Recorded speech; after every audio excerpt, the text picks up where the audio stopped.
Last up, we have a veteran speaker. You ready for this, Adam? Adam Stovall. Hi, guys. How are we doing? All right, so this is a misleading title because, well, we'll get to that in a second. 2 years ago, I stood on this stage and I talked about how I had to get out of Cincinnati in order to make my life better. And afterwards, a bunch of people came up and said, "Why are you at Ignite Cincinnati then?" Which is a fair question, and I'm going to try to answer that now. Late last year, I was in Delaware when Hurricane Sandy happened. And before that, I had buried my mamaw. And then after that, I was in Manhattan when the snowstorm happened. And that was a lot of fun to walk. And then after that, I worked on this thing down in Louisville for a while. And basically, it was just a ton of really intense experiences. And the fun thing, that's a word that you can use. The fun thing that happens from all that is that you start to get kind of zen. And you just get all this clarity. And you're like, oh no, I can see the world. And Joe called, and he's like, "Hey man, you want to be in Ignite?" And I was like, "Yeah, because I have all these insights." Remember, clarity, seeing the world? So I was like, I'll do it. I have a title. It's Striving for Normalcy. Oh my God, it's everything. He's like, "Great, here's your deadline." And I promptly forgot everything that I was thinking about. Everything. But I had a deadline. So some of these are kind of like the improv deck where I just kind of started throwing, there's 2 cat pictures. But so I didn't know what I was doing. I was screwed. So I went to a bar. And I don't know when bars shifted, but it seemed like I was just in a sea of khaki. And everyone around me was just plastic. And I couldn't deal. I couldn't write. I couldn't think of anything. And I was because you need an environment. It's why I left actually, because I didn't feel like it was a very... I'm not fucking around, cats. But I was getting mad, and I was like, oh God, this plastic, these people are having awful conversations. I'm not listening. What's the song on? And it was Katy Perry, which is not the thing that you want when you're trying to reject plasticity.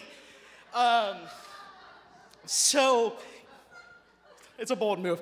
So but anyway, I'm listening to these people have awful conversations, and they started doing that question, and I'm really sorry, Brian, but they asked, I heard somebody say, if a tree falls in the woods, does it make a sound? Of course it makes a sound! But that's subjectivity. That's the thing of no, if it's not happening to me, then how do I know that it's happening? We're becoming this incredibly skeptical nation. Okay, the ultimate truth is action. Somebody runs or they do not run. But the lie is born in perception. It's when you tell somebody about it later, they ran quickly, they ran slowly, and that's based on what your idea of quick or slow is, or whether you like that person or not. And we're just skeptical of anything we don't see, to the point that this can happen, which is amazing. And people are like, oh, that's just staged. That's just a photo op. Who cares? It's a kid playing with the president, and the president, it's beautiful. What is happening to humanity? What is the road that we're on? Because this is what awaits us.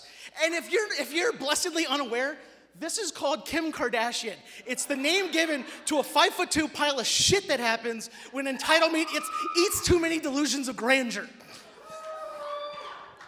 So I stop listening to Katy Perry and I go back to listening, and this woman next to me says, "Oh, I just wish I was painting right now. Oh, if I had time, I could be creative."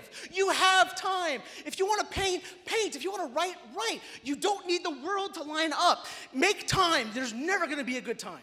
You have to give up sleep or sex or food or healthy relationships. You have to because this is something that's in your head and you have to put it out there. And we're all dealing with the same world, guys. So just embrace who you are.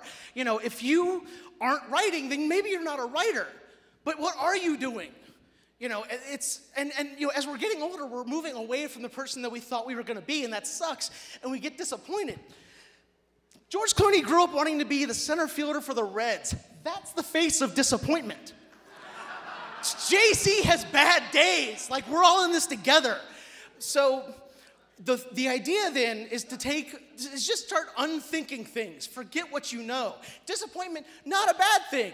Disappointment shows that you care. But it also shows that okay, if I wish I was doing this and I'm not, then what am I doing? Let disappointment be a road sign.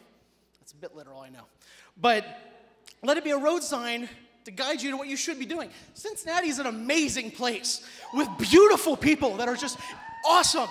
But it doesn't have everything. So you go to Chicago, you go to Los Angeles, you go to New York. What you don't do then is force something to happen. Because if you start forcing things to happen in an echo chamber, we know what that looks like now.